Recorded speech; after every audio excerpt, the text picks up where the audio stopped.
সারা বাংলাদেশে আমরা গণভোটে হাঁ ফোরাম গঠন করব। আজকে আমাদের অভ্যুত্থান যখন শেষ হয়েছে, অভ্যুত্থানের সময় সবাই আমরা এক জায়গায় আশ্রয় নিয়েছিলাম, এক জায়গায় সংঘবদ্ধ ছিলাম, এক লড়াইয়ের জন্য প্রতিজ্ঞাবদ্ধ হয়েছিলাম, একে অপরের হ্যান্ডকাপ ভাগাভাগি করেছিলাম। আমার হাতের সাথে যার হ্যান্ডকাপ বাঁধা ছিল তিনি এখন মন্ত্রী।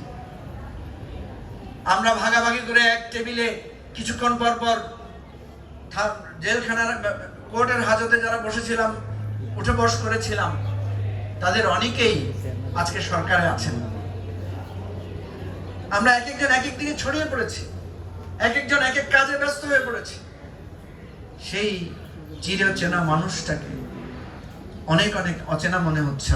এখন মনে হচ্ছে যে হয়তো তারা অনেক বেশি প্রত্যাশা বা অঙ্গীকার থেকে দূরে সরে যাচ্ছে, আর তারা হয়তো আমাদের দিকে ভাবছে না, হাই লোকগুলো আমাদের কত প্রিয় ছিল, কেন আমাদের বিরুদ্ধে এত কথা বলে, কেন আমাদের এত দোষ ধরে, কেন আমাদের এত ত্রুটি বিচ্ছুতির সমালোচনা করে। এটাই প্রকৃতির নিয়ম, এটাই বিধাতার এই বিধান যে আমরা বিপদে পড়লে সবাই ঐক্যবদ্ধ থাকবো, আবার যখন ভালো সময় আসবে আমরা নিজের কাজে ব্যস্ত হয়ে পড়ব। প্রিয় বন্ধুগণ, যতই আমরা নিজেদের কাজে ব্যস্ত হই, মনে রাখতে হবে আবু সাঈদ আজকে নেই। আবু সাঈদ দুহাত প্রসারিত করে বাংলাদেশের কোন মন্ত্রণালয়ের মন্ত্রিত্বের দায়িত্ব হাতে পেতে চায় নাই। পাঞ্জাবের জগতে একটি বিশ্বস্ত নাম, শাবাব এথনিক ওয়্যার। আবু সাঈদ আমাদের মতো লম্বা সময়ের যুদ্ধ সংগ্রামের স্বপ্ন থেকে এই বাংলাদেশকে দেখে নাই। সে একটি প্রতিবাদের জায়গা থেকে দেখেছিল, একটি সংকল্পের জায়গা থেকে দেখেছিল। এই সংকল্পের নাম ছিল আমরা অন্যায়ের কাছে, অত্যাচারের কাছে মাথা নত করব না।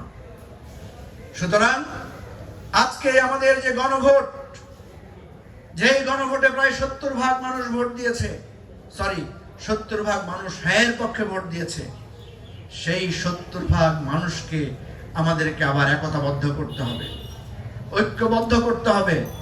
আমরা একটা প্রত্যাশার জায়গা থেকে 70% মানুষ হ্যাঁ পক্ষে ভোট দিয়েছিলাম। সেখানে বিএনপির লোক ছিল, সেখানে জামাতের লোক ছিল, সেখানে এনসিপির লোক ছিল, এবি পার্টির লোক ছিল। যার কোনো দল নাই, মত নাই, সেও এই হ্যাঁ পক্ষে ভোট দিয়েছিল। সুতরাং আমাদের সকলের একটাই পরিচয়, আমরা গণতান্ত্রিক একটি বাংলাদেশ, একটি মুক্ত, একটি স্বাধীন বাংলাদেশ, একটি সত্যিকার স্বনির্ভর বাংলাদেশ, বেকার মুক্ত বাংলাদেশ, ধর্ষণ মুক্ত বাংলাদেশ, গুম গণহত্যা মুক্ত বাংলাদেশ, শিক্ষাঙ্গনের সন্ত্রাস মুক্ত একটা বাংলাদেশ। এটাই আমাদের প্রত্যাশা ছিল, এটাই আমাদের স্বপ্ন ছিল।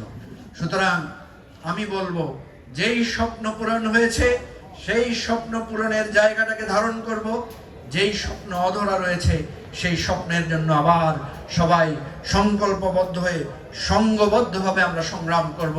তাই আজকে এই ঐতিহাসিক মধুর ক্যান্টিনের সামনে থেকে আহ্বান করছি, এক হাত হাতে রেখে আসুন, গণভোটে যারা আমরা হাঁয়ের পক্ষে ভোট দিয়েছিলাম, গণভোটে হাঁ ফোরাম, সারা বাংলাদেশে আমরা গণভোটে হাঁ ফোরাম গঠন করব এবং যার যার দলের ঊর্ধ্বে উঠে আমরা একটা মঞ্চ তৈরি করব, যেই মঞ্চ থেকে আমরা বলবো, জুলাই সনদ আমাদের স্বপ্ন, জুলাই সনদ আমাদের রক্তে গড়া সনদ, জুলাই সনদ আমাদের তিল তিল করে ওই রিমান্ডের দিনগুলোতে যখন আমরা আমাদের প্রিয়জনদের কথা ভেবে চোখ ভিজে উঠত। সুতরাং এই গণভোটে হ্যাঁ ফোরামের হাত ধরে জুলাই সনদ আজ হোক কাল হোক একদিন বাংলাদেশে আমরা বাস্তবতায় পরিণত করব।